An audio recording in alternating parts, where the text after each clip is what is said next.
But before I do that, I wanted to come to you with my content for this week, and I'm so excited about designing moments and about the 15-minute mile concept that I'm running these together, and I'm going to be running you through the process of building your own do-it-yourself designer calendar. I found that was a major breakthrough for me this time last year when it came to understanding how I was not only able to create moments that I loved, but how I could actually work up to sustaining those moments for a longer period.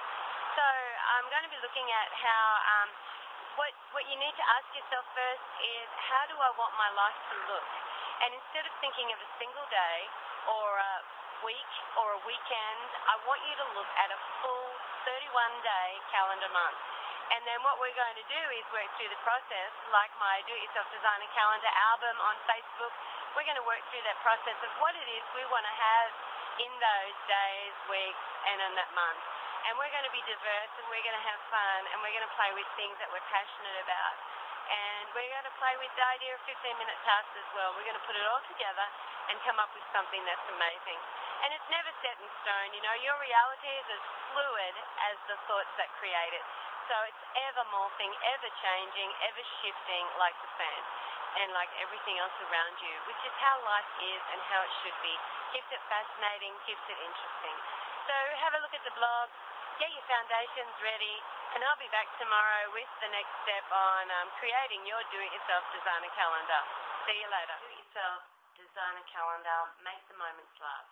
Now remember, we've been talking about how we can implement the principles of documentation and the 15-minute mile so that we can go from intentionally designing a single moment to progressively sustaining an entire lifestyle.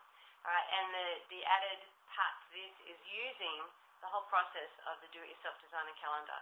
There is an album on my Facebook page of the same name that has the information there too, but I've also got it in the blogs. So today we're up to actually grab a pen and paper, and I want you to split the page into two sides. On the left-hand side, write alignment. On the right-hand side, write contrast. And what I'd like you to do is actually start to list those things that you would like to have in a month of your own designer moments. So if you already have things that you know of that can go straight on the alignment side, then put them in there. But if you don't know where to start, then what you can do is go to your contrast side, list the things that you don't want, and as you list them, think about the alternatives. If this isn't what you want, then how would it look if it was more like what you want? And put that on the alignment side. All right, because they're the things that are going to go into your calendar. Once you've done it, spend 15 minutes. Set a timer.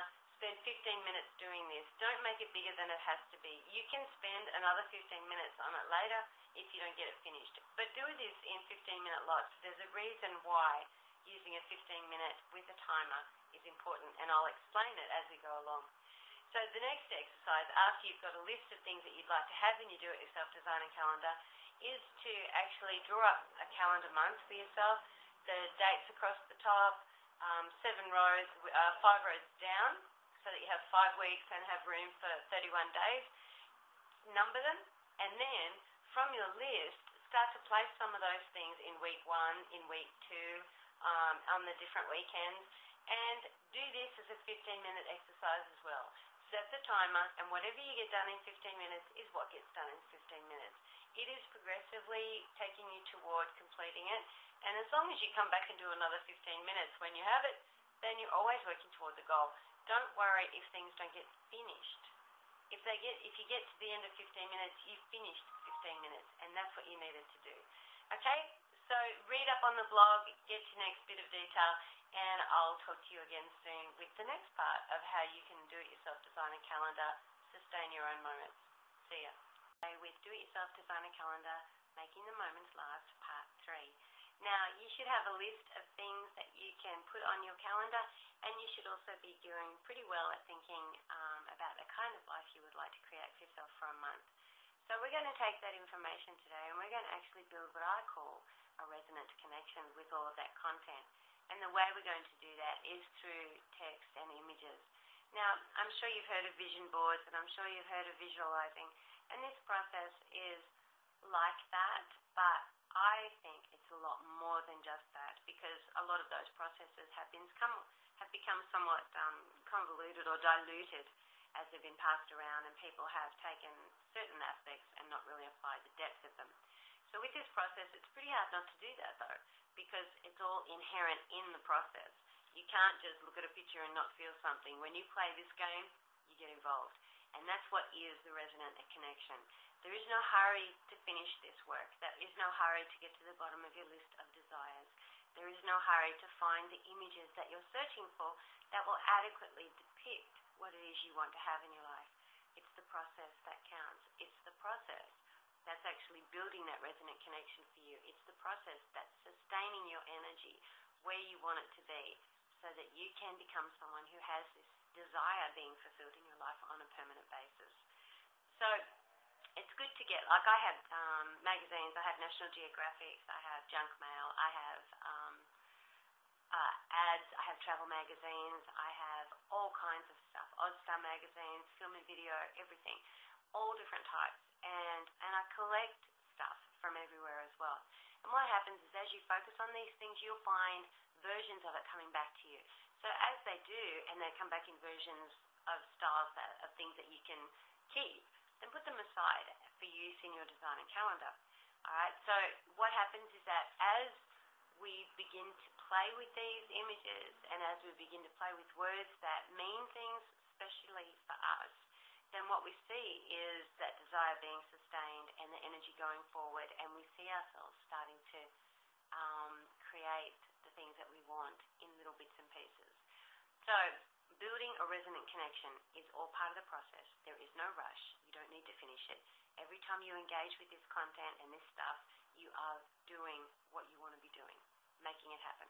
All right, so after that, what we're doing as part of that process is to continue to find the images that will somehow mean for us what we want. For example, in one of my earlier collages several years ago, I had a picture of me. I had a picture of a baby grand piano. I didn't have a picture of me playing it because I didn't have one, but I did have a picture of a baby grand that I could find in junk mail. And then I had a picture of me singing. So I put the two together. Now today I can actually substitute that with any number of photos of myself playing the baby grand at the Crown Plaza. But I couldn't do that at first. So I made montage snapshots, if you like, of the future that I desired. Now I call this process fabricating memories, and it's all part of remembering your future. So, and what it is that you're creating a photo album, if you like, or a photographic depiction of something that hasn't happened yet, and documenting it as if it had already been. And the whole time you're doing this, you're building a very strong resonant connection with the fulfillment of your desire. This is what you need to do next. So start looking for images, start looking for text, start keeping them aside, start thinking about how they represent what you want in your life and how you want it to look.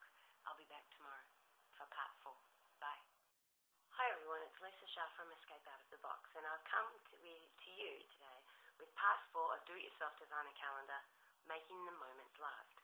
Now, if you've been keeping track, then you should have a list of things. You should have an A4 sheet of paper that has some entries from your list of how you want your month to look. And you should be collecting a few pictures and images and text to put on a larger version. So now what to do next, or what I did next, was to get a large piece of cardboard, and then I drew that up the same way as my A4 sheet. And then what I started doing is playing with the pictures and the text that represent my desires and the things that I want in a month. And I started placing them on my calendar. Now, don't worry too much about sticking, rigidly within lines. Basically, just fall within the area of the week, that you want things to look at. You want things to turn up. Have a look at my Do-It-Yourself Designer Calendar album to get some ideas of how I did that. And then feel free to play with text, all right? Because it adds a lot of depth and dimension to desires for you. It may not mean the same for someone else who reads it, but this is for you, not for someone else. Okay, so start giving yourself room to create with a big sheet of cardboard. Next, I want you to start documenting any little signs that you see that resemble the things that you desire. Start keeping track of the progress that you're making.